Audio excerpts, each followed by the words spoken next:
Our company's culture gives us a sense of belonging and satisfaction with the job. Part of our culture is having a shared purpose and code of behavior. Today, I want to talk about our code of behavior, which is expressed as our company's values. At Modus Operandi, our core values define the very heart of our company's identity. They provide a solid foundation for delivering exceptional value to our customers. We've distilled our core values into a simple statement of our code of behavior. Act with the ethos of a musketeer. This should give you a sense of what is important at Modus Operandi. I'll go a bit deeper to help bring this to life, but before I peel back the onion, let me tell you how we got here. When we started in 1984, one of the first things we defined was a set of 4 core values that were shared by me and my 2 co-founders. In 2016, when we conducted a major review of all aspects of our business, we found that almost no employee could accurately list our values. I did not want to be one of those companies where our values are displayed on a nice poster somewhere, but rarely looked at. I wanted our values to mean something and to make a positive difference for our company, our people, and our customers. As I made a deeper dive into this topic, here's what I learned from the work of Patrick Lencioni. Our historical core values were really what he calls permission to play. They're generic things that should go without saying, like producing quality work, acting with integrity, and being honest. Fueled by Lencioni's insights, we set about discovering our unique core values. Our leadership team quickly listed 24 positive behaviors demonstrated time and again by our people. From that list, we identified 7 candidate core values that go beyond the basic permission to play expectations. These are doing what is right, working toward the greater good, dedication to do what is needed to support our customers and our company, fearlessness in taking on challenges and supporting the mission, acquiring, maintaining, and demonstrating outstanding skills, willingness to go above and beyond the call of duty, and acting in the spirit of all for one and one for all. In every case, we are able to cite multiple examples of employees exhibiting these behaviors, and I'll share just a few of these. I want to start with a powerful example of acting in the spirit of all for one and one for all. We had an employee who had to take extended medical leave, causing them financial challenges. A coworker asked if they could help by donating some vacation. This idea was quickly adopted, and 18 coworkers donated a total of 636 hours of paid leave, which the company converted to cash and paid to the absent employee. In this example, donations were made anonymously. No one sought any recognition for their generous act. As for dedication to do what is needed to support our customers and our company, there are almost too many examples to keep track of. In many cases, these examples also involved going above and beyond the call of duty. One of my favorite examples stems from our support of the Guardrail Common Sensor program for the Army. We've supported the Guardrail software continuously since 1999, both as a prime contractor and as a subcontractor to several corporate customers. One day we received a call from our prime contractor regarding an urgent issue. Active flight operations in Savannah, Georgia were not mission capable due to a software issue.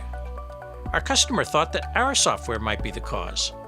Jamie immediately drove to Savannah, leaving her husband in charge of their 2 young daughters. As her first time visiting an active operations site, a somewhat terrified Jamie arrived to find the facility consisting of military semi-cargo trailers surrounded by a razor wire fence and a small guard shack. It was wintertime, and the outdoor restrooms had to be warmed by a small wall-mounted gas heater. After getting yelled at by the commander in colorful language, Jamie got to work and found the problem was caused by software that had been developed by other contractors. At first, our customer denied the software was causing the problem, but Jamie stood her ground. She then worked around the clock coordinating efforts of remote team members and implemented a patch within 3 days that enabled missions to resume. Jamie stayed for another 2 weeks to ensure that everything continued to work. This was a huge success for our young company, and it energized Jamie, giving her a lifelong enthusiasm for supporting our soldiers. Another example of dedication to the company and our customers, which also exemplifies the spirit of One for All. One of our teams needed extra help with the demonstration for our Navy customer. Help came from a different team, and on short notice, Mike put aside his own work and traveled to the Penn State Applied Research Lab to support the customer and his colleagues.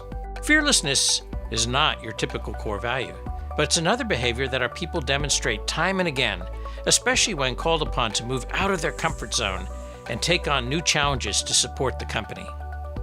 In addition to Jamie at Savannah and Mike jumping in to support the Navy demo, we have Barb taking on support for cost proposals, and Chad, who eagerly accepted the opportunity to move from our Florida operations to Maryland to provide close-in customer support in a very challenging working environment at the Army's Aberdeen Proving Grounds.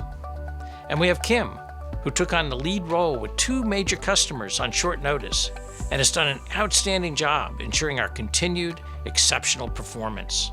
I should point out that while I mention only some of our employees by name in these examples, there are multiple examples for every single member of the Modus team that has been with the company for more than a few months. Now that we had identified our actual values and the proof provided by our real-life examples, I had one last challenge for the leadership team. While there are very well-known companies that have as many as 10 company values, I felt that even 7 was too many. Can we really expect every employee to remember 7 values? Can we compress this list? Or even capture all of these values in a single overarching value? A few ideas were tossed out at the end of our meeting. Picking up on the all for one and one for all element of the candidate list, one person exclaimed, "The Three Musketeers!" partly or perhaps mostly in jest. Nevertheless, all ideas were written down and we left these questions to incubate for a few weeks. At first, I could not take the Musketeers' suggestion seriously, but as I thought about it, it started to have more appeal. Musketeers are most familiar to us through the fictional works of Alexandre Dumas. However, his characters were based on real historical figures. And the American Revolutionary War hero, the Marquis de Lafayette, started his career as a French musketeer. These musketeers were dedicated to the service of their king, their country, and their units, as we are to our customers, our company, and our colleagues.